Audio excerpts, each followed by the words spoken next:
তাহলে তুমি কি কবিতা বলবে? এদিকে এসো তুমি। কি কবিতা বলবে শুনি? উত্তম অধম সত্যেন্দ্রনাথ দত্ত। তাই, ঠিক আছে, শুরু হোক। উত্তম অধম সত্যেন্দ্রনাথ দত্ত।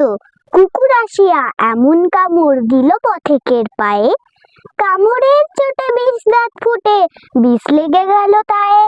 ঘরে এসে রাত্রি বেচারা বিষম ব্যথায় জাগে, মেয়েটি তারই সাথে হায় জাগে শিওরের আগে।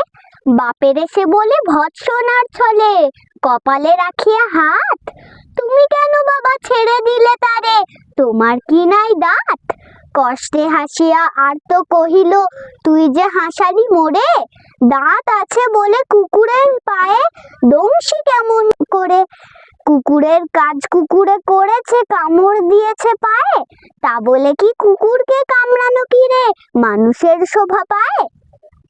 কবিতাটা কেমন লেগেছে? আমার তোমার কবিতাটা খুব সুন্দর লেগেছে। যদি তোমাদেরও এই কবিতাটি ভালো লাগে তাহলে please like, share and subscribe করতে ভুলবেন না।